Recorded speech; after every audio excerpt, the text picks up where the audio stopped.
ഈ ചില ചെറുപ്പക്കാർ നൂറ്റാണ്ടുകൾക്ക് മുമ്പ് ഒരു ലക്ഷ്യത്തിലേക്കുള്ള യാത്രയിൽ കപ്പലിൽ യാത്ര ചെയ്തുകൊണ്ടിരിക്കുകയാണ്.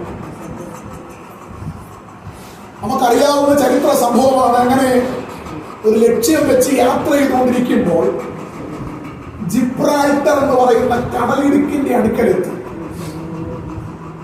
അവിടെ ഒരു സൈൻ ബോർഡ് കണ്ടു, നോ മോർ ബിയോണ്ട്, ഇതിനപ്പുറം ഒന്നും ഇല്ല. അപ്പൊ കൂടെയുള്ള കൂട്ടുകാർ പറഞ്ഞു, നമുക്ക് യാത്ര ഇവിടം കൊണ്ട് നിർത്താം, മടങ്ങിപ്പോകാമോ? എന്നാൽ അതിനകത്ത് ഒരു മനുഷ്യൻ പറഞ്ഞു, ഇല്ല, എത്ര പ്രതിസന്ധികൾ ഉണ്ടെങ്കിലും ഞാൻ ഇറങ്ങിയത് ലക്ഷ്യം കാണാനാ. ലക്ഷ്യം കണ്ട് എന്റെ യാത്ര എന്ത് ചെയ്യത്തുള്ളൂ? അവസാനിപ്പിക്കും. അങ്ങനെ ആ പ്രതികൂല മനോഭാവങ്ങളെ തരണം ചെയ്ത മനുഷ്യൻ മുൻപോട്ട് പോയി. പിന്നത്തേത് കണ്ടുപിടിച്ച ഭൂഖണ്ഡമാണ് ഏത് ഭൂഖണ്ഡം? നിങ്ങൾക്ക് ആർക്കും അറിയത്തില്ല. ചിന്നോയെ, അമേരിക്ക. കണ്ടുപിടിച്ചാരാ? Christopher Columbus. യാത്രയിൽ താൻ കണ്ട സൈൻ ബോർഡ് ഇതിനപ്പുറം ഇനി ഒന്നുമില്ല, വേണമെങ്കിൽ തനിക്ക് തിരിച്ചു പോകാമായിരുന്നു. പക്ഷെ എന്നാൽ തന്റെ അകത്തുള്ള ആത്മധൈര്യം, വിശ്വാസം ആ ഭക്തനായ മനുഷ്യനെ മുൻപോട്ട് നടത്തി.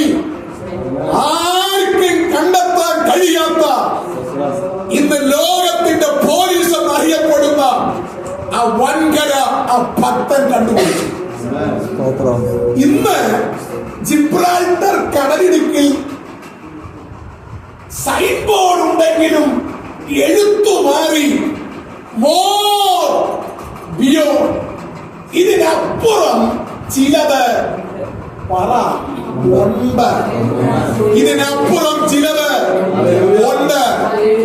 ഇന്ന് രാത്രിയിൽ ഞാൻ പ്രിയ ഭവനത്തോടെ കൂടി വന്ന പ്രിയപ്പെട്ടവരോട് ഒരു ദൈവദാസൻ എന്നുള്ള നിലയിൽ ആത്മാവിൽ പറയട്ടെ, പിശാചും പ്രതിസന്ധികളും ഇതിനപ്പുറം അങ്ങോട്ട് ഇനി ഒന്നുമില്ലെന്ന് എത്ര സൈൻ ബോർഡുകൾ ഉയർത്തി കാണിച്ചാലും ഇന്ന് രാത്രി പ്രാർത്ഥിക്കുന്ന, ദൈവത്തിൽ വിശ്വസിക്കുന്ന, കർത്താവിൽ ആശ്രയിക്കുന്ന നമുക്ക് വിശ്വാസത്തോടെ പറയാം, പിശാച് വെച്ച സൈൻ ബോർഡിനെ കടന്നപ്പുറം ഞങ്ങൾ മുൻപോട്ട് യാത്ര ചെയ്യൂ.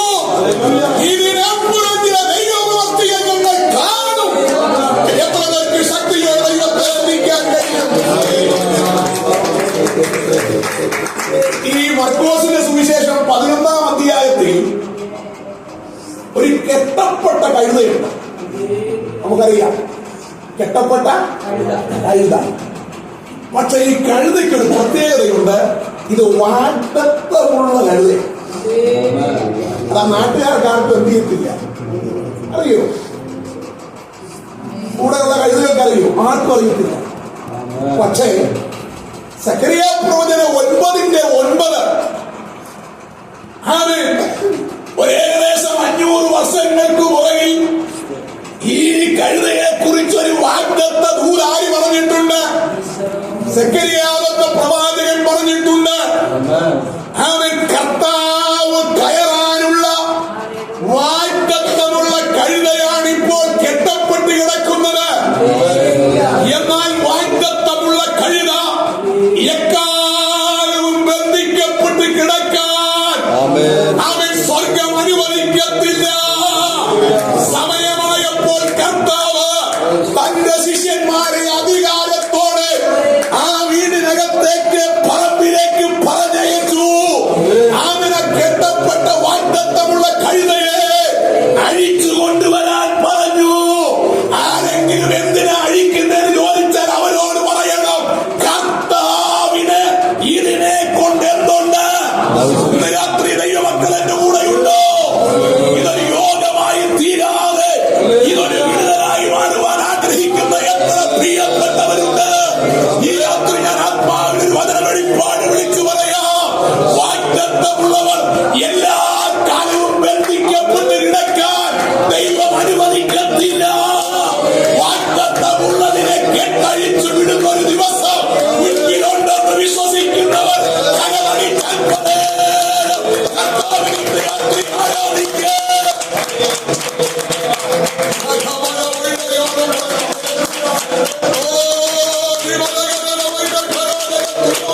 വെച്ചിട്ടുണ്ട്. ആ സമയത്ത് സ്വർഗം അതിനെ അഴിക്കും.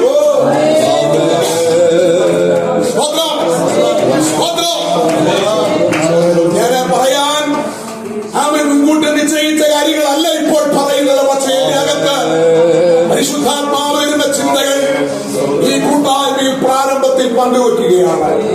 അതുകൊണ്ട് ഇന്ന് രാത്രി എത്ര ബലമുള്ള കയറുകൊണ്ട് കെട്ടിയാലും എത്ര പേര് കൂട്ടിക്കെട്ടിയാലും ഞാൻ ആത്മാവിൽ പറയുന്നു, വാഗ്ദത്തമുണ്ടോ സ്വർഗം കെട്ടുകളെ പൊട്ടിക്കും. സ്വർഗം നമ്മളെ പുറത്തു കൊണ്ടുവരും. സ്വർഗം വാഹനമേതും കർത്താവിനെ ചുമക്കുന്ന ഒരു വാഗ്ദത്തമുള്ള കഴുതയായി നാം എന്നാലും മാനിക്കത്തക്ക നിലയിൽ ആ കഴുതയെ തമ്പുരാ മാറ്റിയെങ്കിൽ നമ്മുടെ ജീവിതത്തിന്റെ നിലവാരങ്ങളത് ചില ദൈവപ്രവർത്തികൾ നാളുകൾ കഴിയുന്നതിന് മുമ്പ് രാത്രി പരിശുദ്ധാത്മാവ് ഭവനത്തോട് ആലോചന കൈമാറുന്നു. വിശ്വസിക്കുന്നവർ കരമുയർത്തി കർത്താവിനെ സ്തുതിക്കട്ടെ.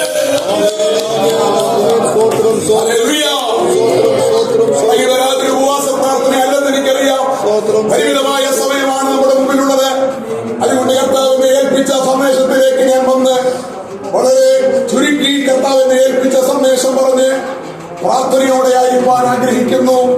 ഇന്ന് രാത്രി നമ്മുടെ ചിന്തയ്ക്ക് ആധാരമായി എഴുതിയ ലേഖനം 3-ാം അധ്യായം 20-ാം വാക്യം. അതിനുശേഷം നമ്മൾ അല്പസമയം അതിനോട് ചേർന്ന് നിന്ന് ചിന്തിക്കാൻ ആഗ്രഹിക്കുന്നത് ലൂക്കോസിന്റെ സുവിശേഷം 11-ാം അധ്യായമാണ്. അതിന്റെ 5 മുതൽ 10 വരെയുള്ള വാക്യങ്ങളും ഒരാൾക്ക് ശബ്ദമുയർത്തി വേഗത്തിൽ വായിക്കാം.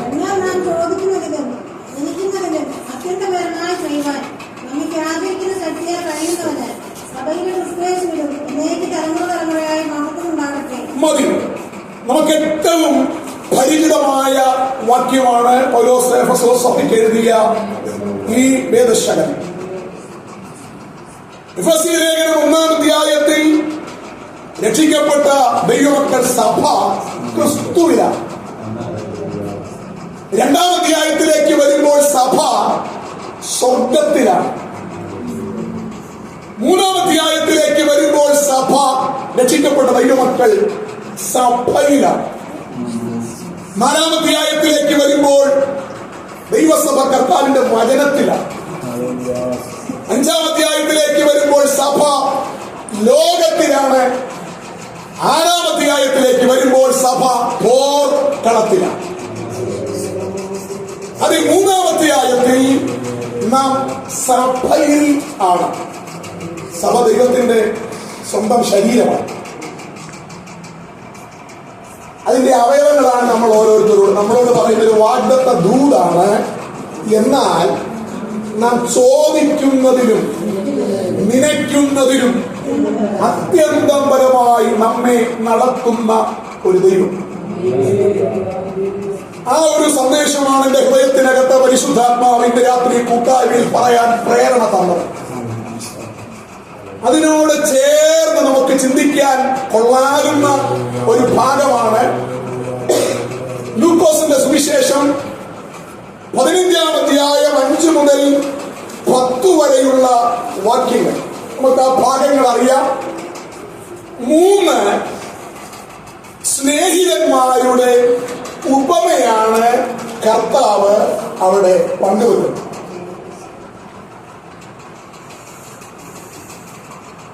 11-ാം അധ്യായം 1 മുതൽ 14 വരെയുള്ള വാക്യങ്ങൾ 13 വരെയുള്ള വാക്യങ്ങൾ ചേർത്ത് പഠിക്കുമ്പോൾ ഈ വിഷയത്തിന്റെ വ്യാപ്തി നമുക്ക് മനസ്സിലാകത്തുള്ളൂ. 1 മുതൽ 13 വരെയുള്ള വാക്യങ്ങളെ 3 ഭാഗമായി നമുക്ക് തിരിച്ചു പഠിക്കാൻ കഴിയും. അതിന്റെ 1 മുതൽ 4 വരെയുള്ള വാക്യങ്ങൾ യേശു ക്രിസ്തു ശിഷ്യന്മാരെ പഠിപ്പിച്ച കർത്തൃ പ്രാർത്ഥനയാണ്. നമ്മുടെ സമുദായത്തിലൊക്കെ ആയിരുന്നപ്പോൾ നിരന്തരം ചൊല്ലിക്കൊണ്ടിരുന്നതാണ്.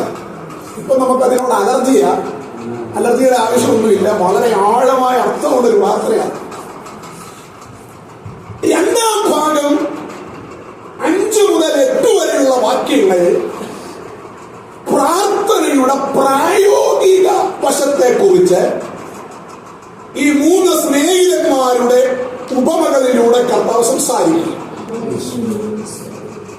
9 മുതൽ 13 വരെയുള്ള വാക്യങ്ങൾ ആമേൻ പ്രാർത്ഥനയ്ക്ക് വേണ്ടിയുള്ള പ്രോത്സാഹനവും പ്രാർത്ഥനയിൽ ലഭിക്കുന്ന വിടുതലുകളുമാണ് കർത്താവ് ശിഷ്യന്മാരോട് പറയുന്നത്. അങ്ങനെയാണെങ്കിൽ ഈ സന്ദേശത്തിന് വേണമെങ്കിൽ നമുക്ക് ഇങ്ങനെ ഒരു പേര് കൊടുക്കാം: പ്രാർത്ഥനയിലൂടെ നമുക്ക് ദൈവത്തിൽ നിന്ന് പ്രാപിപ്പാൻ കഴിയുന്ന അനുഗ്രഹങ്ങളും അവകാശങ്ങളും നന്മകളും. നമ്മുടെ പക്കലൊക്കെ ദൈവം എന്തെങ്കിലും തന്നിട്ടുണ്ടെങ്കിൽ അത് പലതും പ്രാർത്ഥനയിലൂടെ. പ്രാർത്ഥനയെ കുറിച്ച് ധാരാളം ചിന്തകൾ വേദപുസ്തകത്തിലുണ്ട്. പ്രാർത്ഥനയെ ഒരു വിതയോട് ഉപമിച്ച് വചനം പറയുന്നുണ്ട്. 126 സങ്കീർത്തനത്തിൽ കണ്ണുനീരോടെ വിതയ്ക്കുന്നവർ ആർപ്പോടെ കൊയ്യും. ഇവിടെ പ്രാർത്ഥനയുടെ ഒരു വിതയായിട്ട് കാണിക്കുന്നു.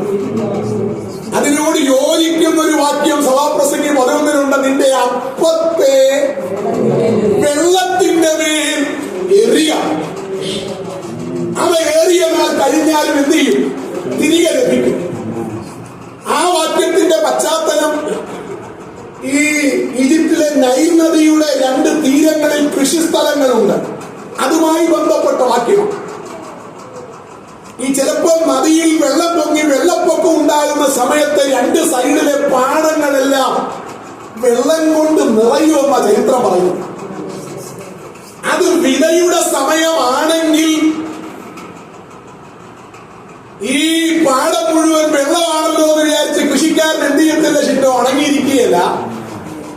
അവര് വള്ളത്തെ വിത്തെടുത്തോണ്ട് പോയി ആ വള്ളത്തെ ഇരുന്നോണ്ട് എന്ത് ചെയ്യും? വിതയ്ക്കും. ഒരാഴ്ചയൊക്കെ കഴിയുമ്പോൾ പൊങ്ങിയ വെള്ളം എന്ത് ചെയ്യും? താഴും. എന്നാൽ ഈ വെള്ളപ്പൊക്കത്തിൽ നൈൽ നദിയുടെ അടിയിൽ നിന്ന് പൊങ്ങിയ എക്കലും ചെളിയും ഭയങ്കര വളക്കൂറ. അത് ഈ ഭാഗത്തെല്ലാം പതിഞ്ഞ് അതിനകത്ത് വീഴുന്ന ഈ വിത്ത് സാധാരണ കൃഷിയിൽ ലഭിക്കുന്നതിനേക്കാൾ വിളവ് ലഭിക്കും. ഒരു പദവും കൂടെ അവിടെ കൊണ്ടതിന്റെ അപ്പത്തെ അപ്പൊ എറിഞ്ഞ വിത്ത് ഏതാ? കൂടെ വരണം, എന്റെ കൂടെ നമ്മൾ ഒരുമിച്ച് ഈ വിതച്ച വിത്ത് വേണമെങ്കിൽ അവർക്കെടുത്ത് ഇടിച്ച് പൊടിച്ച് അപ്പൊ അത് കഴിക്കാം. കഴിക്കേണ്ട സാധനം വെള്ളം കയറി കിടക്കുക കൃഷി സ്ഥലം എന്ന് ചിന്തിച്ച് സംശയിച്ച് വിതയ്ക്കാൻ മടിച്ചാൽ ആ വർഷം എന്ത് കിട്ടത്തില്ല? പറ, വിളവ് ലഭിക്കുകയില്ല. പക്ഷേ കൺമുൻപിൽ പ്രതിസന്ധിയാണെങ്കിലും വിതയ്ക്കാൻ തയ്യാറായത് കൊണ്ട് ആമേൻ സാധാരണ വർഷങ്ങളിൽ ഉപരിയായിട്ടുള്ള വിളവ് ആ വെള്ളം പൊങ്ങിയ വർഷത്തിൽ ലഭിച്ചെങ്കിൽ പ്രാർത്ഥനയുമായി ബന്ധപ്പെട്ട് പരിശുദ്ധാത്മാവ് പറയുന്നു, നിന്റെ അപ്പത്തെ വെള്ളത്തിന്റെ മേൽ എറിയ. അതേറിയവാൻ കഴിഞ്ഞാലും എന്ത് ചെയ്യും? ആമേൻ തിരികെ ലഭിക്കും. പ്രാർത്ഥന വിതയാണ്. ആമേൻ ചിലപ്പോൾ ഇന്ന് അതിന്റെ റിസൾട്ട് കാണണമെന്നില്ല. ഈ രാത്രിയിലെ യോഗത്തിന്റെ റിസൾട്ട് ചിലപ്പോ 2 കൊല്ലം കഴിഞ്ഞായിരിക്കുമല്ലോ പാസ്റ്ററെ കാണുന്നത്. അതുകൊണ്ട് പ്രാർത്ഥിക്കാതിരിക്കരുത്. ഇന്നത്തെ പ്രാർത്ഥനയുടെ മറുപടി ചിലപ്പോൾ അടുത്ത വർഷം ഒടുവിലായിരിക്കാം കാണുന്നത്. അതുകൊണ്ട് നമ്മൾ പ്രാർത്ഥിക്കാതിരിക്കുന്നില്ല. അടുത്തു പോകാതെ പ്രാർത്ഥിക്കാൻ തയ്യാറായാൽ, അവൻ വിതയ്ക്കാൻ തയ്യാറായാൽ, കുടുംബത്തിനകത്ത് അവൻ സഭയ്ക്കകത്ത് ദേശത്തെ വേളയിൽ ശക്തമായ വിടുതലുകൾ കൊണ്ടുവരുവാൻ പ്രാർത്ഥനയെന്ന വിലക്ക് കഴിയും. അതുകൊണ്ട് ദൈവമക്കളോട് ഞാൻ പറയാം, ഭക്ഷിക്കാൻ മറന്നാലും എന്തിനു മറക്കരുത്. പക്ഷെ നമ്മൾ മറന്നുപോയൊരു കാര്യം, വേറെ ഒരു കാര്യം മറക്കുകയില്ല, പ്രാർത്ഥിക്കാൻ മതി. അതിന്റെ തിരിച്ചടികൾ ആത്മീക സമൂഹം അനുഭവിച്ചു കൊണ്ടിരിക്കുമ്പോൾ ഇന്ന് രാത്രി ഇവിടെയുള്ള ദൈവമക്കളോട് പറയാം, അവൻ ഒരു ദിവസം അല്പനേരമെങ്കിലും ദൈവത്തിന്റെ സന്നിധിയിൽ മുട്ടുമടക്കുന്ന അനുഭവം ആർക്കുണ്ടോ? പ്രാർത്ഥിക്കുന്നവനെ പരാജയപ്പെടുത്താൻ ഉലകത്തിലെ ഒരു ശക്തിക്കും കഴിയത്തില്ല. ഞാൻ ഇങ്ങനെ പറയാറുണ്ട്, ദൈവത്തിന്റെ സന്നിധിയിൽ മുട്ടുമടക്കുന്നവന് മനുഷ്യന്റെ മുമ്പിൽ മനുഷ്യന്റെ മുമ്പിൽ മുട്ടുമടക്കേണ്ടി വരില്ല. ദൈവത്തിന്റെ മുമ്പിൽ കലം മലർത്തുന്ന ഒരുവന് മനുഷ്യന്റെ മുമ്പിൽ എന്ത് ചെയ്യേണ്ടി വരില്ല? കരം മലർത്തേണ്ടി വരില്ല. ദൈവത്തിന്റെ സന്നിധിയിൽ കരയുന്ന ഒരുവന് മനുഷ്യന്റെ മുമ്പിൽ കരയേണ്ടി വരില്ല. ഇന്ന് രാത്രി അങ്ങനെയാണെങ്കിൽ പ്രാർത്ഥന ഒരു വിധയാണ്. ഒരു തീരുമാനമെടുക്കെ കഴിഞ്ഞ നാളുകളിൽ പ്രാർത്ഥിച്ചതിനേക്കാൾ ശക്തമായ പ്രാർത്ഥനാ ജീവിതത്തിലേക്ക് വരാൻ എനിക്ക് ആഗ്രഹമുണ്ട്. കർത്താവേ, എന്നെ അതിന് സഹായിക്കണമെന്ന് ഇന്ന് രാത്രി ഏൽപ്പിച്ചു കൊടുക്ക്. പ്രാർത്ഥനയ്ക്ക് നമ്മുടെ കാര്യങ്ങളെ വ്യത്യാസപ്പെടുത്താൻ കഴിയും.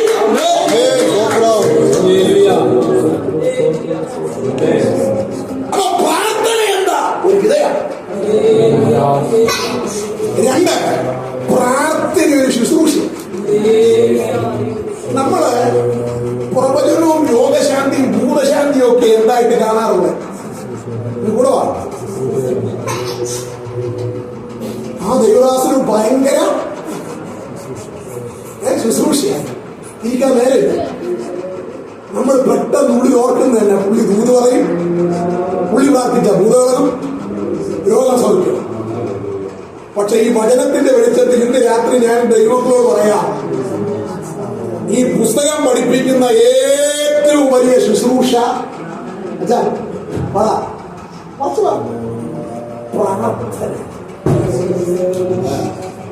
ആ ശുശ്രൂഷ ആർക്കും കിട്ടുന്നില്ല, താല്പര്യമില്ല.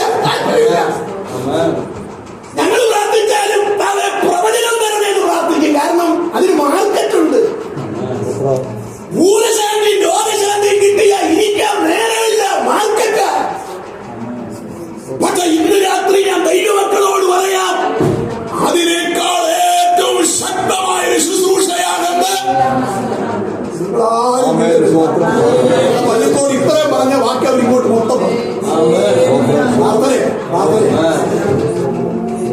അതിനോടുള്ള ബന്ധത്തിൽ ഒന്ന് രണ്ട് കാര്യം പറഞ്ഞ് ഞാൻ വേഗത്തില്ല. പക്ഷെ ഞാൻ പെട്ടെന്ന് പൊടിക്കുന്നത് പ്രസംഗം വലിച്ച് നീട്ടാനും അറിയാം, നന്നായിട്ട് ഒതുക്കാനും അറിയാം. കാരണം വർഷങ്ങളായിട്ട് പ്രസംഗം അറിയാം.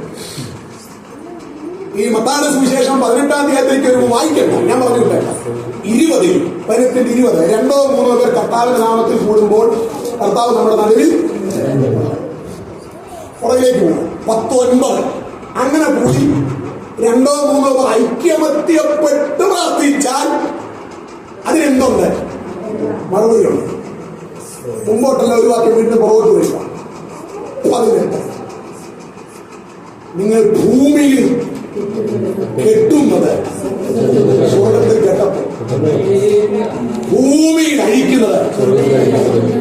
പ്രാർത്ഥനയെ കുറിച്ച് പറഞ്ഞിട്ട് പ്രാർത്ഥന ഒരു ശുശ്രൂഷയാണെന്ന് വചനം പഠിക്കുന്നവരെ ബോധ്യപ്പെടുത്തിയിട്ട് പ്രാർത്ഥന എന്ന ശുശ്രൂഷയിൽ ഒരു അതോറിറ്റിയുണ്ട്, ഒരു അധികാരമുണ്ടെന്ന് വേറെ ആരും പഠിപ്പിച്ചതല്ല, യേശു കർത്താവിന്റെ വാക്ക. അപ്പൊ പ്രാർത്ഥന ഒരു ശുശ്രൂഷയാണ്. പ്രാർത്ഥനയിൽ എന്തുണ്ട്? അധികാരം വെളിപ്പെടും. എന്താ അധികാരം? നമ്മളെ പ്രാർത്ഥിക്കുമ്പോൾ ഭൂമിയിൽ കെട്ടിയാൽ സ്വർഗ്ഗത്തിന് ആമേൻ പറയും. ഭൂമിയിൽ അഴിച്ചാൽ അതിനും സ്വർഗം. അതാ പ്രാർത്ഥിക്കുന്നവരുടെ അധികാരം. പ്രാർത്ഥിക്കുന്നവർക്ക് എന്തുണ്ട്? അധികാരമുണ്ട്. മറക്കല്ലേ?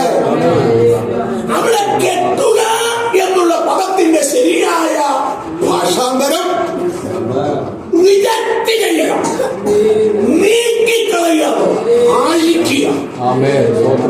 അപ്പൊ പ്രാർത്ഥനയിൽ ചിലത് അധികാരമുള്ള അധികാരം. പ്രാർത്ഥിക്കുന്നവരെ ദൈവം ദൈവം തന്നിട്ടുണ്ട്. അഴിക്കുക എന്ന് പറയുമ്പോൾ അവിടെ ഒരു കെട്ട് കിടപ്പുണ്ട്, അല്ലേ? അപ്പൊ പ്രാർത്ഥനയിൽ അധികാരമുണ്ട്. നിങ്ങൾ ഭൂമിയിൽ കെട്ടുന്നത് സ്വർഗത്തിൽ കെട്ടപ്പെടും. രണ്ട്, നിങ്ങൾ ഭൂമിയിൽ അഴിക്കുന്നത് അതിനെ അനുവദിക്കുക എന്ന് പറഞ്ഞാൽ ചിലത് സംഭവിക്കട്ടെ. എന്റെ ജീവിതത്തിൽ ചില വിടുതലുകൾ സംഭവിക്കട്ടെ. എന്റെ കുടുംബത്തിൽ ചില വിടുതലുകൾ സംഭവിക്കട്ടെ. എന്റെ തലമുറകളിൽ ചില വിടുതലുകൾ സംഭവിക്കട്ടെ. ഞാനായിരിക്കുന്ന സഭയിൽ ചില ദൈവപ്രവൃത്തികൾ സംഭവിക്കട്ടെ. ഞാൻ പാർക്കുന്ന ദേശത്ത് ചില വിടുതലുകൾ സംഭവിക്കട്ടെ എന്ന് പറയുമ്പോൾ സ്വർഗം അതിനെന്ത് പറയും? ആമേൻ പറയും.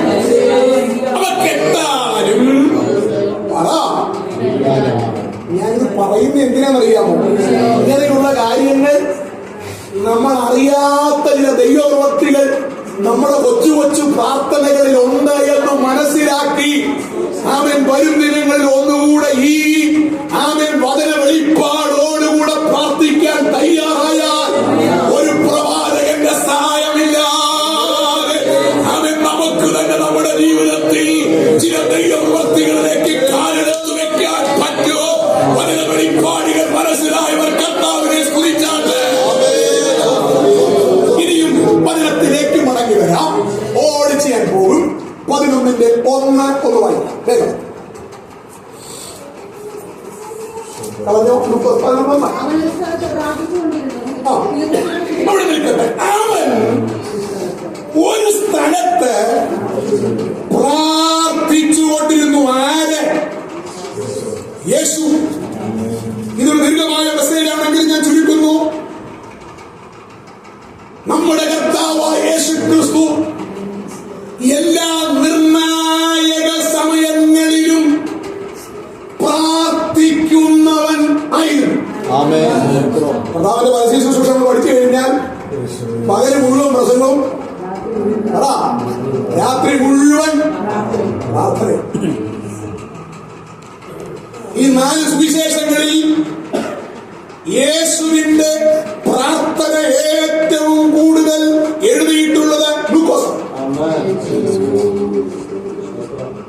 ഞാൻ ഓരോ അധ്യായങ്ങൾ വായിച്ച് മുമ്പോട്ട് വന്നപ്പോൾ പ്രധാനപ്പെട്ട ആ 8 നിർണായക സ്ഥലങ്ങളിൽ, അതിൽ കൂടുതലുണ്ടായ പ്രധാനപ്പെട്ട ചില 8 നിർണായക സമയങ്ങളിൽ യേശു പ്രാർത്ഥിച്ചിട്ടുണ്ട്. ലൂക്കോസ് യേശുവിന്റെ പ്രാർത്ഥനയെ കുറിച്ച് തുടക്കമിടുന്നത് 3:20 വായിക്കണ്ട. ജനമെല്ലാം സ്നാനമേറ്റുമാറുന്നു. യേശുവും യോഹന്നാനാൽ സ്നാനമേറ്റ് വെള്ളത്തിൽ നിന്ന് കയറിയപ്പോൾ അവിടെ എഴുതിയിട്ടുണ്ട് യേശു എന്ത് ചെയ്തു? ഇല്ല, പ്രാർത്ഥിച്ചു എന്ന് പറഞ്ഞ സ്നാനത്തിന്റെ സമയത്ത് അവിടെ വായിക്കുന്നത് യേശു എന്ത് ചെയ്തു? പ്രാർത്ഥിച്ചു. ആ പ്രാർത്ഥനയുടെ റിസൾട്ട് അവിടെ എഴുതിയിട്ടുണ്ട്. സ്വർഗ്ഗം എന്ത് ചെയ്തു? സ്വർഗ്ഗം എന്ത് ചെയ്തു? തുറന്നു. പരിശുദ്ധാത്മാവ് പോലെ ഇറങ്ങി. സ്വർഗത്തിൽ നിന്നൊരു ശബ്ദം ഉണ്ടായി. അപ്പൊ പ്രാർത്ഥനയ്ക്ക് റിസൾട്ട് ഉണ്ടോ? ഉണ്ട്. പ്രാർത്ഥിച്ചാൽ എന്ത് തുറക്കും? കുറച്ച് പറ. ലോകം മുഴുവൻ നമുക്ക് എതിരെ ആമൻ അടഞ്ഞാലും ഇന്ന് രാത്രി ഞാൻ ആത്മാവിൽ പറയാം, നാം പ്രാർത്ഥിക്കാൻ തയ്യാറാണോ? അവൻ ദൈവം സ്വർഗം നമുക്ക് വേണ്ടി തുറക്കും. അതിനെ അടയ്ക്കാൻ ഒരു പിശാചിന് കഴിയത്തില്ല.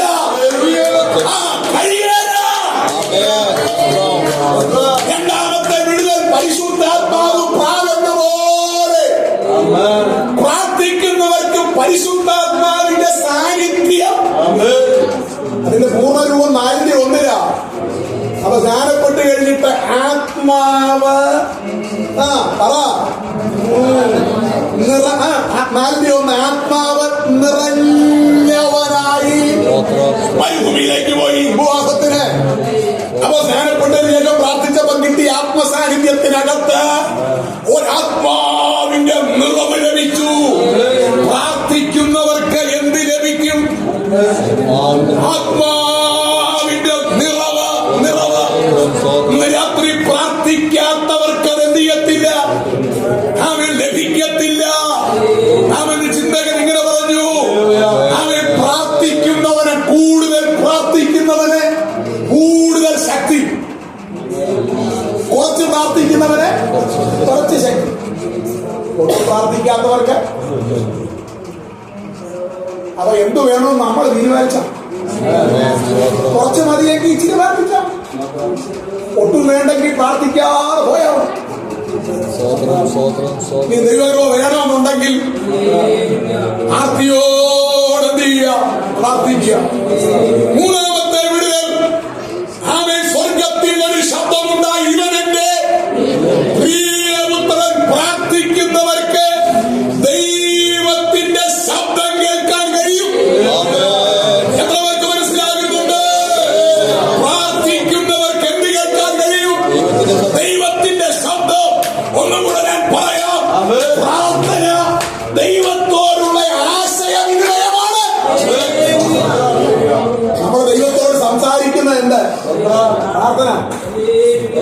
ദൈവത്തോട് സംസാരിച്ച ദൈവം എന്ത് ചെയ്യും? നമ്മളോട് വന്യ പരിപാടിയല്ല ഇത്. ബില്ലി ഗ്രഹാം എന്ന് പറയുന്ന ഭക്തനായ മനുഷ്യനോട് ഒരു നിരീശ്വരവാദി വന്നിട്ട് ഇങ്ങനെ പറഞ്ഞു, ബില്ലി ഗ്രഹാം, താങ്കളുടെ ദൈവം മരിച്ചുപോയി, താങ്കളുടെ ദൈവം മരിച്ചുപോയി.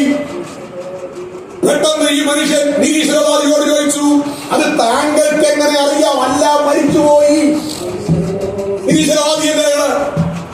ആ മനുഷ്യന്റെ മുഖത്ത് നോക്കി ബില്ലി ഗ്രഹാം പറഞ്ഞു, സഹോദരാ, എന്റെ ദൈവം മരിച്ചിട്ടില്ല, എന്റെ ദൈവം ജീവനുള്ള ദൈവമാ. അന്നേരം നിരീശ്വരവാദി ചോദിച്ചു, അത് തനിക്ക് എങ്ങനെ അറിയാം? അന്നേരം ബില്ലി ഗ്രഹാം പറഞ്ഞൊരു മറുപടിയുണ്ട്, ഇന്ന് രാവിലെയും ഞാൻ എന്റെ ദൈവത്തോട് സംസാരിച്ചിട്ടാ ഇവിടെ നിൽക്കുന്നേ. ഞാൻ സംസാരിച്ചപ്പോ ആ ദൈവം എന്നോടും സംസാരിച്ചു. അവ എന്താ പ്രാർത്ഥന? നാം കർത്താവിനോട് സംസാരിക്കുന്നു, തിരിച്ച് കർത്താവ് നമ്മളോട് കൂടെ ഉണ്ടോ? ഞാൻ ചോദിക്കട്ടെ, എത്ര നാളായി ഒരു ദൈവ ശബ്ദം കേട്ടിട്ട്? രക്ഷിക്കപ്പെട്ടിട്ട് എത്ര വർഷമായി? സ്നാനപ്പെട്ടിട്ട് എത്ര വർഷമായി? അവൻ ദൈവ ശബ്ദം നിങ്ങൾ ഡയറക്റ്റ് കേട്ടിട്ട് എത്ര നാളായി? ഇന്ന് രാത്രി ഞാൻ ദൈവമക്കളോട് പറയാം, പ്രാർത്ഥിക്കാത്തവർക്ക് ദൈവ ശബ്ദം കേൾക്കാൻ കഴിയില്ല. പക്ഷെ പ്രാർത്ഥിക്കുന്നവർക്ക് എന്ത് കേൾക്കാൻ കഴിയും? ദൈവ ശബ്ദം കേൾക്കാൻ കഴിയും. പിന്നെ മുമ്പോട്ട് അങ്ങ് 22-ാം അധ്യായം വരെ ഒരു 8 കൂട്ടം പ്രാർത്ഥന നോട്ട് ചെയ്തിട്ടുണ്ട്, പറയുന്നില്ല, കാരണം സമയമില്ലാത്തതുകൊണ്ട്. അപ്പൊ എല്ലാ നിർണായക സമയങ്ങളിലും യേശു പ്രാർത്ഥിച്ചു. ഈ പ്രാർത്ഥന കണ്ടപ്പോ ശിഷ്യന്മാർക്ക് പ്രാർത്ഥനയിൽ ഒരിഷ്ടം തോന്നി. എന്നിട്ട് കർത്താവിനോട് ആവശ്യപ്പെട്ടു, യോഹന്നാൻ ശിഷ്യന്മാരെ പ്രാർത്ഥിക്കാൻ പഠിപ്പിച്ചതുപോലെ ഞങ്ങളെയും പഠിപ്പിക്കണമേ. ഇന്ന് രാത്രി ഞാൻ ദൈവമക്കളോട് പറയാം, വേറെ ഒന്നും ചെയ്യാൻ അറിയത്തില്ലെങ്കിലും നീ പ്രാർത്ഥിക്കാൻ ശീലിച്ചാൽ, പ്രാർത്ഥന ജീവിതത്തിന്റെ ഒരു ഭാഗമായാൽ, നിന്നെ തോൽപ്പിക്കാൻ ഒരു പ്രതിസന്ധിക്ക് കഴിയില്ല. അതുകൊണ്ട് പ്രാർത്ഥന ഒരു സ്വഭാവമായി മാറും. പ്രാർത്ഥന ഒരു ശീലമായി മാറട്ടെ. മടങ്ങി വരുന്നു. എന്നിട്ട് ബാക്കി ഭാഗം പറയുന്നില്ല, വിഷയത്തിലേക്ക് വന്ന് പ്രാർത്ഥിക്കും. അത് തെളിയിക്കാൻ വേണ്ടി യേശു പറഞ്ഞ ഉപമയാണ് നമുക്ക് എല്ലാവർക്കും അറിയാവുന്ന. എത്ര സ്നേഹിതന്മാരുടെ ഉപമ? 3 സ്നേഹിതന്മാരുടെ ഉപമ. ആ 3 സ്നേഹിതന്മാരുടെ പേര് പെട്ടെന്ന് പറഞ്ഞ മക്കളെ. 3 പേരുണ്ടല്ലോ അവിടെ. 1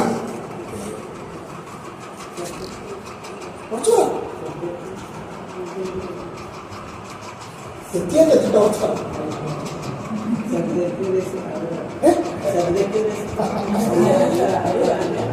നമ്മളിവിടെ നിൽക്കുന്ന ലൂക്കോസിന്റെ സുവിശേഷം 11:5 മുതൽ 3 സ്നേഹിതന്മാർ യേശു പറഞ്ഞ ഉപമ. അതിൽ ആ 3 പേരുടെ പേര് മക്കൾക്ക് പറയാവോ?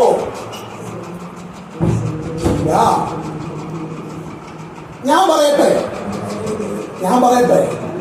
പേരില്ല.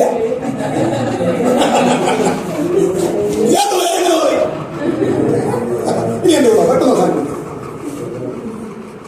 പ്രാർത്ഥനയുടെ പ്രായോഗിക വശം തെളിയിക്കാൻ യേശു പറഞ്ഞ 3 സ്നേഹിതന്മാരുടെ ഉപമയിൽ 3 പേർക്കും വേണ്ടിയില്ല. അപ്പൊ ഞാൻ ഈ ഭാഗം പഠിച്ചുകൊണ്ടിരുന്നപ്പോൾ തന്നെ കോവിഡ് കാലത്തെ പഠനം അവിടെ ഒരു തിരക്കില്ല. ഇതേപോലെ വചനം വായിച്ചും നോട്ട് എഴുതിയും അവൻ പ്രാർത്ഥിച്ചൊക്കെ സമയം മുമ്പോട്ട് നീക്കിയ സമയങ്ങളായിരുന്നു. അനുഗ്രഹിക്കപ്പെട്ട സമയമാണ്. സ്വതം അവ ഈ മെസ്സേജിന്റെ അകത്തേക്ക് വന്നപ്പോൾ ഇതിനെ എല്ലാവർക്കും മനസ്സിലാകുന്ന ഭാഷയിൽ കൈകാര്യം ചെയ്യാൻ വേണ്ടി മുമ്പോട്ടെടുത്തപ്പോൾ പേരില്ലാത്ത സ്നേഹിതന്മാരെ കുറിച്ച് എങ്ങനെ ആളുകളോട് പറഞ്ഞ് മനസ്സിലാക്കും? കർത്താവ് പറഞ്ഞു പേരിട്ടു. ഞാൻ അവർക്ക് പേരിട്ടു. നീ ചോദിച്ചാ പറയാം. ആദ്യത്തെ സ്നേഹിതന്റെ പേര് എളുപ്പമാണ്. എന്താ? രണ്ടാമത്തെ സ്നേഹിതന്റെ പേരെന്തായിരിക്കും? ബി.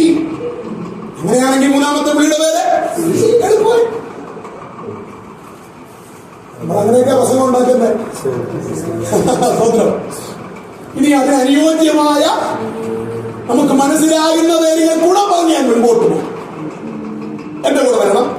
ശ്രദ്ധിച്ചാൽ മനസ്സിലാക്കും. ശക്തമായ ചില ദൂതുകൾ കൊണ്ട് കൂടെ വന്നാൽ പിടിച്ചെടുക്കും. വേഗം വരണം. വാസ്തു പറഞ്ഞ സമയത്ത് പഠിക്കണം. ഒന്നാമത്തെ സ്നേഹിതന്റെ പേര് എന്ന സ്നേഹിതൻ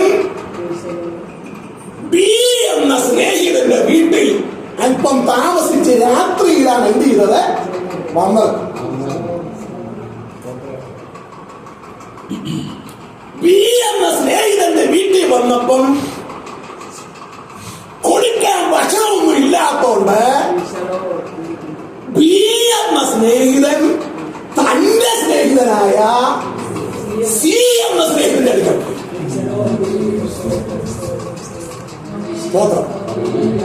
ഇത്രയുള്ള സംഭവം. നമ്മളെ ഭൂമിയിലേക്ക് വരിക. എന്ന സ്നേഹിതന് നമ്മൾ ഒരു പേര് കൂടെ കൊടുക്കുന്നു, സന്ദർശകനായ സ്നേഹിതൻ. അന്നത്തെ കാലത്ത് ഇപ്പം ഞങ്ങൾ ഇന്നലെ രാത്രി 10:00 വീട്ടിൽ നിന്ന് ഇറങ്ങി. വെളുപ്പിനെ 6 മണിയായപ്പം ജോസാന്റെ വീട്ടിലെത്തി. എന്ത് സൗകര്യം! ഈ ട്രെയിനില്ലാത്ത സമയം ഓർത്തു നോക്കിയ ബ്രിട്ടീഷുകാരുടെ കാലത്തിന് മുമ്പ് ബ്രിട്ടീഷുകാരെ എല്ലാവരും ചീത്ത പറയും. അതില്ലായിരുന്നെങ്കിൽ ഇന്ത്യയുടെ യാത്രാ ദുരിതം ഇതുണ്ടായിട്ട് പറ്റത്തില്ല. നിങ്ങളിന്ന് രാത്രി ഉറങ്ങാൻ സമ്മതിച്ചിട്ടില്ല ആൾക്കാർ. കാരണം കൊച്ചു കുഞ്ഞുങ്ങളുമായിട്ട് റിസർവേഷനൊന്നും ഇല്ലാത്തവർ, കിട്ടാത്തവർ കമ്പാർട്ട്മെന്റിൽ കൂടെ നടന്ന് ഇന്ത്യയുടെ പോകുന്ന പോലെ പോവുക. എന്നിട്ട് കിട്ടാൻ എവിടെയും കപ്പസിന്റെ അവിടെ നിൽക്കുക. യാത്രാ ദുരിതം. അന്നത്തെ കാലഘട്ടം വാഹന സൗകര്യമില്ലാത്ത കാലഘട്ടമായതുകൊണ്ട് അവരുടെ ഏക വാഹനം നമ്മുടെ ഭാഷയിൽ പറഞ്ഞാൽ നടരാജ. എന്തോ നടരാജ. ഇനിയും പാലസ്തീന്റെ പശ്ചാത്തലമൊക്കെ പരിശോധിച്ചാൽ ചിലപ്പോൾ ഈ അത്യുഷ്ണമുള്ള സമയങ്ങളിൽ അവർ പകൽ യാത്ര ചെയ്യാറില്ല. സന്ധ്യ വൈകി രാത്രി ദീർഘം പോകില്ല. കാരണം ഈ ക്രൂര ജന്തുക്കൾ, വന്യമൃഗങ്ങൾ ഉപദ്രവിക്കും. അതുകൊണ്ട് ഒരു പരിധിയിൽ യാത്ര നടത്തും. അന്നേരം അടുത്തുള്ള സ്നേഹിതന്മാർ, ഹൃദയബന്ധമുള്ളവർ ആരുണ്ടോ? ഇന്നത്തെ പോലെ വാട്സാപ്പ് ഒന്നും ഇല്ലാത്തതുകൊണ്ട് ഒരു നിവൃത്തിയില്ല, നേരെ കയറി ചെല്ലുക. അപ്പോൾ സന്ദർശകനായ സ്നേഹിതൻ എവിടെയോ ബന്ധുക്കളെ എടുക്കാൻ പോകാൻ വേണ്ടി യാത്ര തിരിച്ചു.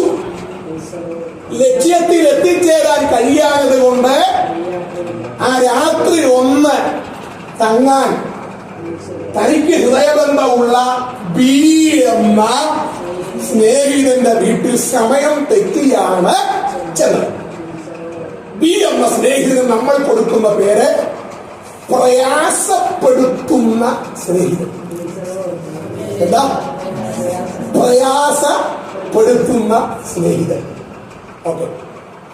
ഇനി താമസിച്ച് ചെന്നതുകൊണ്ട് അവരുടെ രാത്രിയിലെ അത്താഴം പരിപാടിയൊക്കെ എന്ത് ചെയ്തിട്ടുണ്ട്? മോർച്ചറി ഇല്ലല്ലോ അന്ന്. അപ്പൊ കൂടുതൽ എന്ത് ചെയ്യത്തില്ല, വെച്ച് വേസ്റ്റ്. അതിന് ഭക്ഷണം വേസ്റ്റ്. സൗകര്യമാരും പ്രത്യേകം പറയാം, ഭക്ഷണം എന്ത് ചെയ്യരുത്. ഈ കഴിഞ്ഞ മാസവും മനോരമ കാഴ്ചപ്പാട് വരിലെല്ലാം മേൽവശത്ത് ഒരു പ്രത്യേക കുറിപ്പ് എല്ലാം വരും. വീടില്ലാത്ത ഇത്ര ലക്ഷം, ഭക്ഷണമില്ലാത്ത ഇത്ര ലക്ഷം. സത്യം പറഞ്ഞ ചങ്ക് കയറും. നമ്മൾ ഭക്ഷണം കഴിയുക സ്തോത്രം. അതുകൊണ്ട് ഭക്ഷണം മാത്രം വേസ്റ്റ് ആക്കരുത്. യഹൂദനെ സംബന്ധിച്ച് ഭക്ഷണം വേസ്റ്റ് ആക്കാൻ താല്പര്യമില്ലാത്തത് കൊണ്ട് അവർക്ക് ആവശ്യമുള്ള ഫുഡ് മാത്രമേ എന്ത് ചെയ്യത്തുള്ളൂ, വെക്കത്തുള്ളൂ. അപ്പൊ പിന്നൊരാൾ അസമയത്ത് കയറി വന്നാൽ നോ രക്ഷ. പിന്നെ അടുത്തുള്ളവർ അഥവാ ഇച്ചിരി അധികം ഉണ്ടെങ്കിൽ പറയും, എന്റെ ആരെങ്കിലും വന്നു കഴിഞ്ഞാൽ ചോദിച്ചാൽ മതി, തരാൻ കേട്ടോ. അപ്പം അവരുടെ ഒരു നേരത്തെ ആഹാരം 3 അപ്പം. എത്ര അപ്പം? ആരും കിട്ടുന്നില്ല. നമ്മുടെ ഒരു നേരത്തെ ആഹാരം ആരും കിട്ടുന്നില്ല. അവരുടെ ഒരു നേരത്തെ ആഹാരം 3 പേർക്ക. നമ്മള് 10 മിനിറ്റ് കഴിച്ചാലും ചെയ്യത്തില്ല. സ്വന്തം. അപ്പോൾ പിന്നെ അത് തിരിച്ചു ഓടിക്കണം. മേടിച്ചെന്ത് ചെയ്യണം? ഭക്ഷണമാണെങ്കിൽ എന്ത് ചെയ്യണം? അതവിടെ വരിക. അപ്പം ഈ സൽക്കാരം യഹൂദനും മതകർമ്മമായത് കൊണ്ട് ഭാരതീയർക്കത് പുണ്യം. വീട്ടിലൊന്നും ഇല്ലാത്തത് കൊണ്ട് എ എന്ന സ്നേഹിതനോട് ബി എന്ന സ്നേഹിതൻ പറഞ്ഞു, ഇരിക്കട്ടോ ഇപ്പൊ ചിലപ്പോൾ മാസ്റ്റർമാർ വീട്ടിൽ വിസിറ്റിംഗ് ചെല്ലുമ്പം അറിയാതെ ചെല്ലുന്നെങ്കിൽ ഇപ്പൊ വരാതെ പറഞ്ഞ് അടുക്കള വഴി ഓട്ടം ഉണ്ടായിരിക്കും. ഒരു പാലും പിന്നെ ചിപ്സ് എന്തെങ്കിലും മേടിക്കാൻ വേണ്ടി പോയത് എന്ന് പറഞ്ഞാൽ ഒരു ഒറ്റ ഓട്ടം. എങ്ങോട്ടാ പോയത്? ബി എന്ന സ്നേഹിതന്റെ അടുക്കൽ.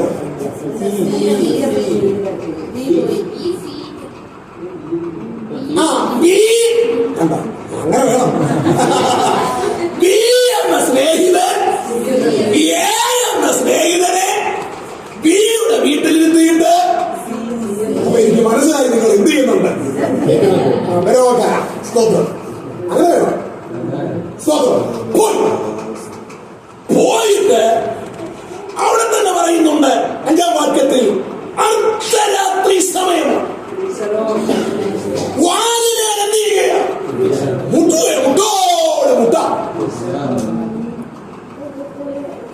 മുട്ടുകൂടിയപ്പോൾ അകത്തുനിന്നൊരു ശബ്ദം 4 തടസ്സം പറഞ്ഞു. അപ്പൊ സി എന്ന സ്നേഹിതൻ ഇങ്ങനെ പേര് കൊടുക്കാം, തടസ്സവാദം ഉന്നയിക്കുന്ന 3 സ്നേഹിതന്മാരെ പേര് കിട്ടിയോ? എന്താ? 1 എ സന്ദർശകൻ, ബി പ്രയാസപ്പെടുത്തുക, മുട്ടുക. അതാ പ്രാർത്ഥന. അവിടേക്ക് വരും. 3 സി തടസ്സവാദം. 4 തടസ്സം പറഞ്ഞു. എന്താ പറയാം? അവിടെ എഴുതിയിട്ടുണ്ട്, എന്നെ പ്രയാസപ്പെടുത്തരുത്. BOC ബൈബിളിൽ എന്നെ ഉപദ്രവിക്കലെന്ന. ഞാൻ BOC എടുത്ത് വായിച്ചപ്പോൾ ജീവിച്ച ഒത്തിരി പണി തപ്പി. പ്രയാസപ്പെടുത്തരുത് ഇവിടെ കാണുമ്പോൾ BOC ബൈബിളിലെ കത്തോലിക്ക ഇവിടെ എന്തെങ്കിലും ഉണ്ടോ? എന്നെ ഉപദ്രവിക്കരുത്. 1-ാമത്തെ തടസ്സവാദം. 2 വാതി എപ്പോഴേ അടച്ചു കഴിഞ്ഞു എന്നാണ് BOC ബൈബിളിൽ. വാതിൽ അടച്ചു കഴിഞ്ഞു. അർദ്ധരാത്രിയാ, ഉറക്കുകയല്ല. 3 അവൻ പിള്ളാരെന്റെ കൂടെ എന്ത് ചെയ്യുക? കിടക്കുക. 4 അതുകൊണ്ട് എനിക്ക് എഴുന്നേറ്റ് തരാൻ എന്ത് ചെയ്യത്തില്ല, തൽക്കാലം കഴിയട. 4 തടസ്സം. ഇനിയും സി എന്ന സ്നേഹിതനോട് ചോദിക്കാം, ഏറ്റവും ഹൃദയബന്ധമുള്ള നിന്റെ ഈ സ്നേഹിതൻ വീടിന്റെ വീട്ടിൽ വന്നപ്പം നീ പറഞ്ഞത് ശരിയാണോ? ഞാൻ ചോദിക്കട്ടെ, എത്ര അർദ്ധരാത്രിക്ക് ഇങ്ങനെ പുള്ളി നമ്മുടെ വീട്ടിൽ വന്നാൽ നമ്മൾ ഇത് പറയോ? ചാടി എഴുന്നേറ്റ് ചെയ്യത്തില്ലേ? ചെയ്യും. പക്ഷേ അതിന് പാലസ്തീന്റെ പശ്ചാത്തലം പഠിച്ചാലേ പറ്റുള്ളൂ. പാലസ്തീനിലെ വീടുകൾ ഇതുപോലെയുള്ള 2 നില വീടല്ല. 4 മുറിയൊന്നും കാണത്തില്ല.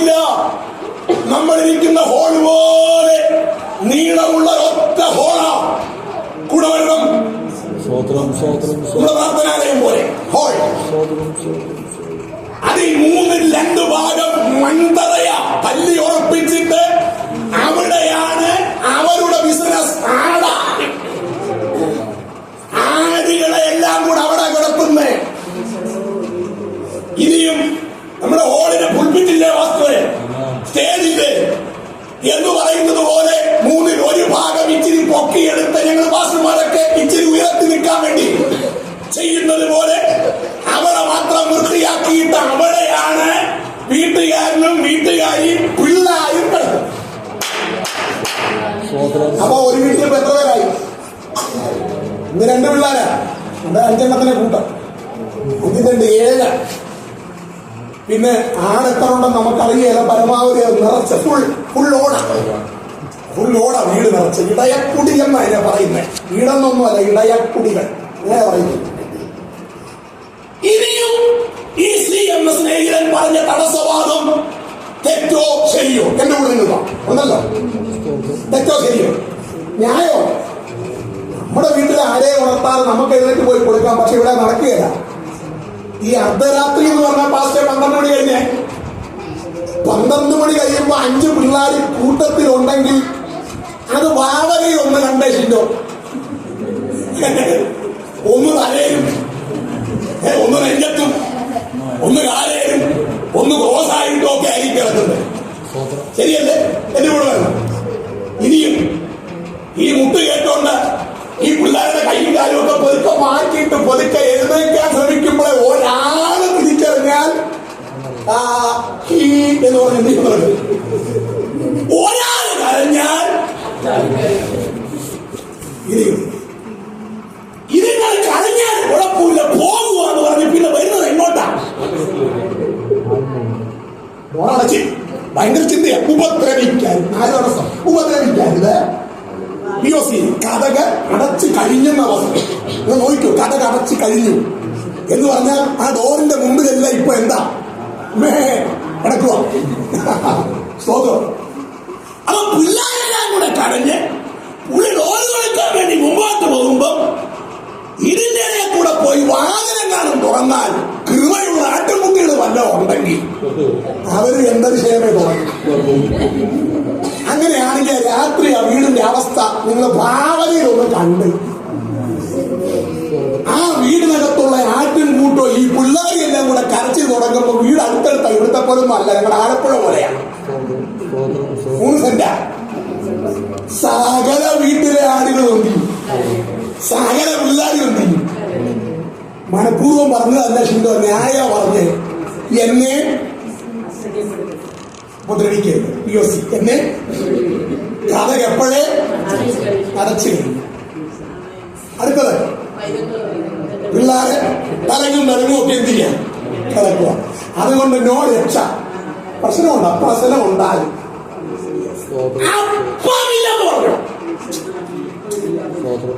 പറഞ്ഞോ? 4 തടസ്സവാദങ്ങൾ ഉന്നയിച്ചിട്ടും ഈ മനുഷ്യൻ പിന്നെ നിന്ന് എന്ത് ചെയ്യാം? വിലച്ചുകൊണ്ടിരിക്കും.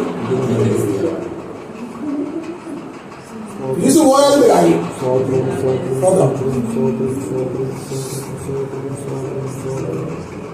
ഏതാ സ്നേഹിതൻ? ബി. നിങ്ങളുടെ പേരെന്താ? നിങ്ങൾ വിടുന്നില്ല. ബി. പേരെന്തോ? അസഹ്യപ്പെടുത്തുന്ന, പ്രയാസപ്പെടുത്തുന്ന. ഇനി സി എ വിടാം, ബിയോട് ചോദിക്കാം. അച്ഛാ, നിങ്ങൾ എന്താ ഈ മനുഷ്യനെ ഇത്രയും ബുദ്ധിമുട്ടിക്കുന്നത്? കാര്യം പറഞ്ഞില്ലേ? തിരിച്ചു വീട്ടിൽ പോയാൽ പോലെ ആ വന്ന ഏകോടെ കാര്യം പറഞ്ഞാൽ പോലെ രാവിലെ നമുക്ക് എന്തെങ്കിലും ബ്രേക്ക്ഫാസ്റ്റ് കഴിച്ച് വരപ്പെടാം. ഇപ്പൊ തൽക്കാലം ഒരു കട്ടഞ്ചായ കുടിച്ചിട്ട് എന്ത് ചെയ്യും? കേൾക്കത്തില്ല. അല്ല, 4 തടസ്സം പറഞ്ഞിട്ടും രണ്ടാമത്തെ പുള്ളി 3ാമത്തെ പുള്ളിയുടെ വീട്ടിൽ നിന്ന് പോരാഞ്ഞതിന്റെ കാരണം 3ാമത്തെ പുള്ളി ഇതുവരെയായിട്ടും താൻ ആവശ്യപ്പെട്ടത് ഇല്ലെന്ന് എന്റെ കൂടെ പ്രാർത്ഥന വിഷയം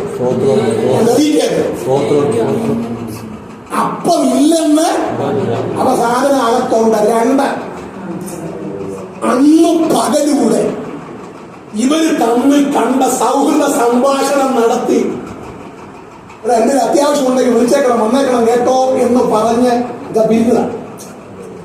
അത്രയും ബന്ധമാണ് ആര് തമ്മിൽ. എന്റെ കൂടെ ഇനിയും ഈ ഉപമ ഞാൻ നമ്മുടെ ഭാഗത്തെ കൊണ്ടുവന്ന് തെളിയിക്കട്ടെ. ആരാ ശരിക്കും നമ്മുടെ തകർന്നു കിടക്കുന്ന സമൂഹം? ആരാ?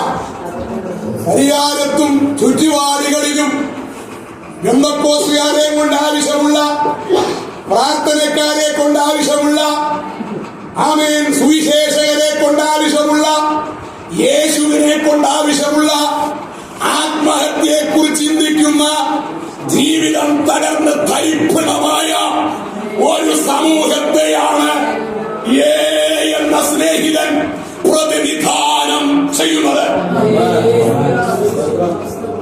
അങ്ങനെയാണെങ്കിൽ ബി എന്ന സ്നേഹിതൻ ആരാ? ഇവിടെ ഉറച്ചു പറ. നമ്മളാ. കർത്താവ് നമ്മളെ എന്തിനാ വിളിച്ചേ?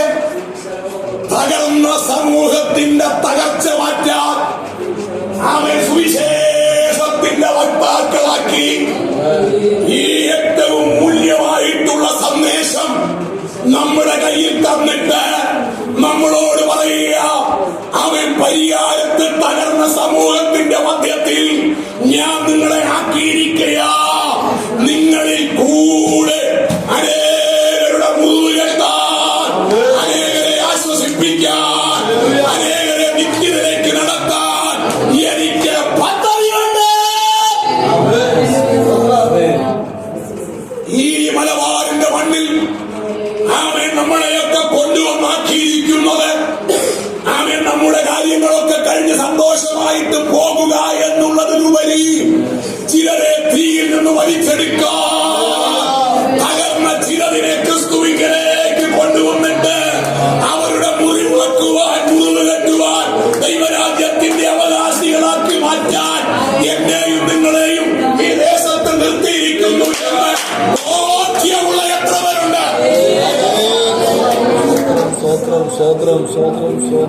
അങ്ങനെയാണെങ്കിൽ സി എന്ന സ്നേഹിതൻ ആരോ ബോസ്? തടസ്സവാദം പറയുമെങ്കിലും അപ്പത്തിന് കുറവില്ലാത്ത സ്നേഹിതനാ. അത് ഞാൻ പറയാം, നമ്മുടെ യേശു കർത്താവ്. യേശു കർത്താവ്. ആ ബിയും സ്നേഹിതനും തമ്മിലുള്ള, സിയും തമ്മിലുള്ള ബന്ധം അഭേദ്യമായതുപോലെ തടസ്സം പറഞ്ഞെങ്കിലും താമസം പറഞ്ഞെങ്കിലും ഇല്ലെന്ന് പറയാത്തത് കൊണ്ട് അവൻ ആവശ്യമുള്ളത് ഈ സ്ത്രീയുടെ വക്കൽ ഉണ്ടെന്ന് ഉറപ്പുള്ളത് കൊണ്ട് ശാന്തമായിട്ട് അവൻ അവിടെ നിന്നു. ഇനി എന്റെ അടുത്ത ചിന്ത പറഞ്ഞ് പ്രാർത്ഥിക്കാം. ബിയുടെ കാര്യം വല്ലോ സിയോട് പറഞ്ഞു കൂടാ. നമ്മളാണെങ്കിൽ നമ്മുടെ കാര്യം മൊത്തം പറഞ്ഞ് സമയം ഉണ്ടെങ്കിലേ വേറെ ആരുടെയെങ്കിലും കാര്യം എന്ത് ചെയ്യത്തുള്ളൂ. സമയമുണ്ട്, പക്ഷേ ഭയങ്കര ചിന്തയാണ്. ബിയുടെ ഒരാവശ്യവും എന്ത് ചെയ്തില്ല, പറഞ്ഞില്ല. അവൻ പറഞ്ഞത് മൊത്തം ആരുടെ ആവശ്യമാണ്? എയുടെ ആവശ്യമാ, തകർന്നവന്റെ ആവശ്യമാ. ഇനി ഞാൻ അടുത്ത ചോദ്യം ചോദിക്കുന്നു. ജോമോനെ ചോദിച്ചത് എത്രപ്പം? ഒന്നും വായിക്കാറില്ലേ? 3 അപ്പം. 4 തടസ്സവാദം പറഞ്ഞെങ്കിലും എഴുന്നേറ്റോ. എന്നിട്ട് അടുത്ത താഴെ പറയുന്നുണ്ട്, യാചിപ്പീ, അന്വേഷിപ്പീ, മുട്ടുവീ. അവിടെ യാചിപ്പീൻ എന്നുള്ള സന്ദേശത്തിന്റെ ശരിയായ അർത്ഥം ഐത്തയോ എന്ന മൂലപദമാണ്. അതിന്റെ അർത്ഥം ഭിക്ഷക്കാരൻ നമ്മുടെ വീടിന്റെ മുമ്പിൽ വന്ന് അമ്മ എന്ന് വിളിക്കുന്ന പോലെ 10 രൂപയ്ക്ക് വേണ്ടി വിളിക്കുകയല്ല. ഐത്തയോ, കുടുംബസ്വത്തായോ വീണ്ടെടുപ്പവകാശമായോ എനിക്ക് വരേണ്ടത് എനിക്ക് തരണം. ഹലോ, അവകാശത്തിന്റെ അടിസ്ഥാനത്തിൽ എന്ത് ചെയ്യുന്നത്? തിരുവചനം പറയുന്നു, മക്കളെങ്കിലോ, ഒന്ന് ഉറച്ചു പറയുന്നേ, മക്കളെങ്കിലോ പ്രാർത്ഥന, ആമേൻ, പ്രാർത്ഥനയുടെ മറുപടി പിതാവ് എന്ന നിലയിൽ മക്കൾ എന്നുള്ള ബന്ധത്തിൽ അത് നമ്മുടെ അവകാശമാണ്. ഇനി അവിടെ ഒരു പദമുണ്ട്, ലജ്ജയില്ലാതെ, വായിക്കോ, ലജ്ജയില്ലാതെ മുട്ടുക നിമിത്തം. ആ ലജ്ജയില്ലാതെ എന്നുള്ള പദത്തിന് അനൈഡിയ എന്നുള്ളൊരു പദം എടുത്തിരിക്കുന്നത്. എന്തുവാ? കിട്ടുന്നില്ല.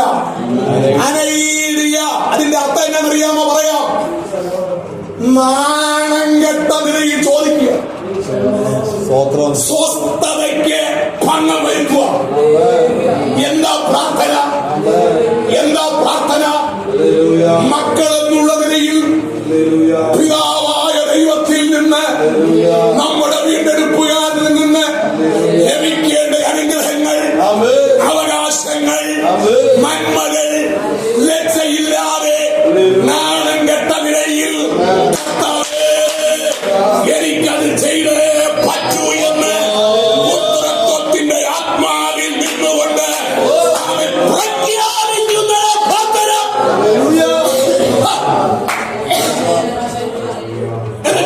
പറയുക, മക്കൾ അങ്ങനെ ചോദിച്ചാൽ, മക്കൾ അവൻ അത് ചോദിച്ചാൽ അപ്പം, ചോദിച്ചാൽ കല്ല്, മുട്ട ചോദിച്ചാൽ പോയി, മീൻ ചോദിച്ചാൽ, അതെല്ലാം പാലസ്തീന്റെ പശ്ചാത്തലോ.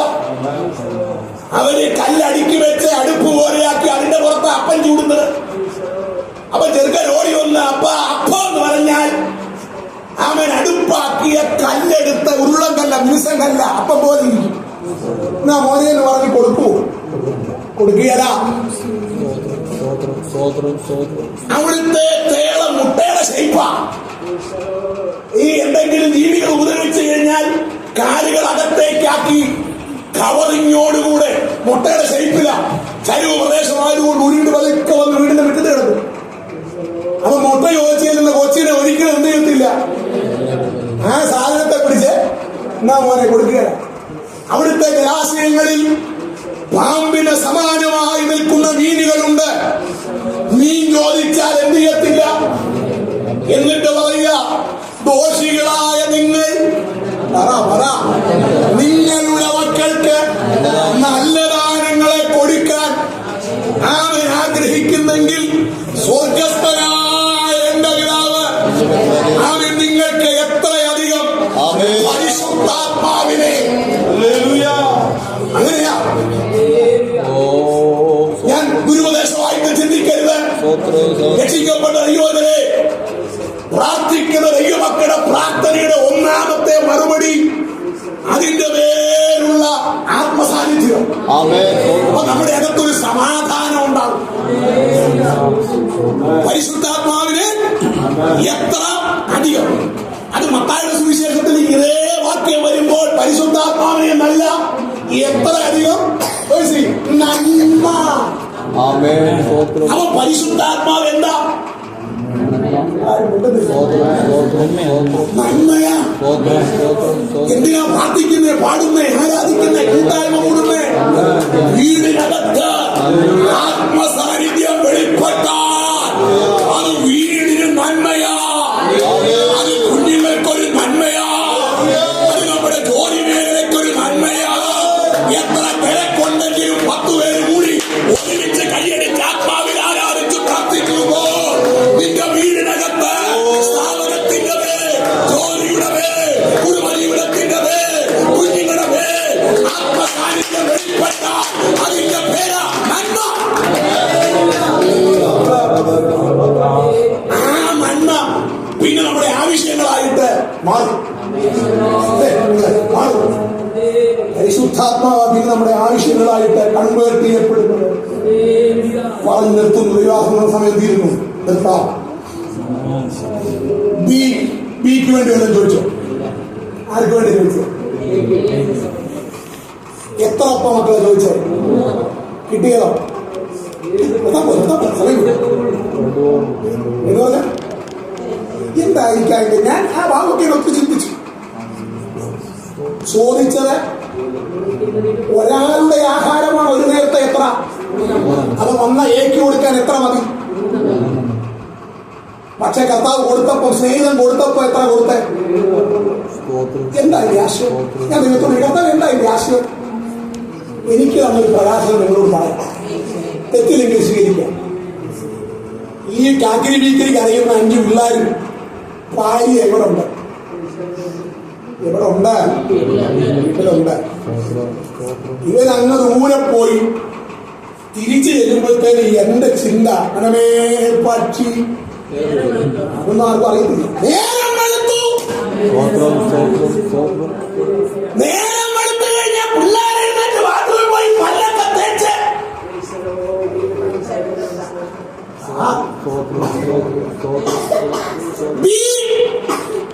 ഏക്ക് വേണ്ടിയാ ചോദിച്ചതെങ്കിലും അദ്ദേഹത്തിന് 3 മതിയെങ്കിലും കർത്താവ് കൊടുത്തത് എന്റെ കൂടെ വരണം, കൂടെ വരണം.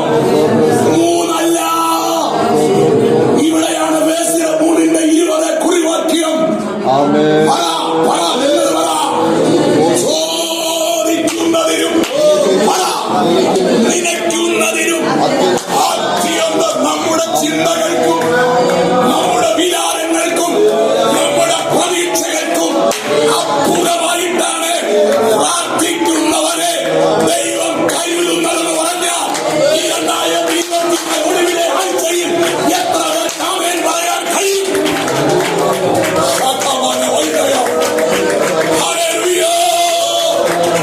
ഞാനിങ്ങനെ പറഞ്ഞ് സന്ദേശം നിർത്തിക്കത്തിന് കൈമാറുന്നു. ബിക്ക് വേണ്ടി ഒന്നും ചോദിച്ചില്ല, ചോദിച്ചതെല്ലാം എയ്ക്ക് വേണ്ടിയാ. പക്ഷെ കർത്താവിന്റെ നീതി അർദ്ധരാത്രി മെനക്കെട്ട ബിയെ നമ്മൾ തമ്മിലൊരു ബന്ധമുണ്ടെന്നേ, അതുകൊണ്ട് നീ അവന് വേണ്ടിയാ ചോദിച്ചതെങ്കിലും നിനക്കും കുടുംബമുണ്ട്, നിനക്കും കുഞ്ഞുങ്ങളുണ്ട്. ബ്രേക്ക്ഫാസ്റ്റിന്റെ സമയം അടുത്തു വരുന്നു.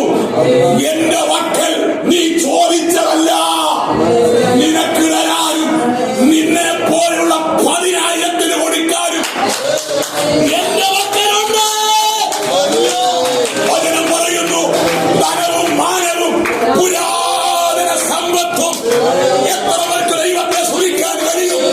ഇന്നും പകൽ ഈ രാത്രിവേളയിൽ ഈ വലിയ ഭൂമികൾ ചില കുടുംബങ്ങളിൽ, ചില തലമുറകളിൽ ചില പ്രതിസന്ധിയുടെ നടുവിൽ വിടുതലായി തീരുമെന്ന് വിശ്വസിക്കുന്ന എത്ര പേരുണ്ട്?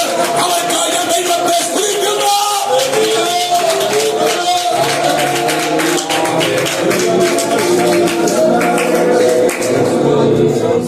ഏക്ക് വേണ്ടി കരയുന്ന ബിയെ നിന്നെ വെറും കൈയായി വിടില്ല.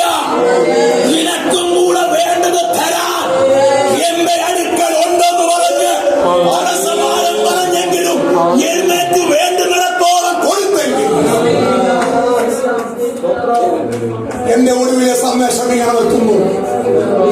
പ്രാർത്ഥന ഒരു വിടയാണ്, പ്രാർത്ഥന ഒരു ശുശ്രൂഷയാണ്, പ്രാർത്ഥന ദൈവത്തോടുള്ള ആശയവിനിമയം, പ്രാർത്ഥന വൈശാഖിക മണ്ഡലങ്ങളോടുള്ള യുദ്ധമാണ്. ഇന്നലെ വരെ പ്രാർത്ഥിച്ചതിനേക്കാൾ പ്രാർത്ഥിക്കാൻ എത്ര തയ്യാറാണ്?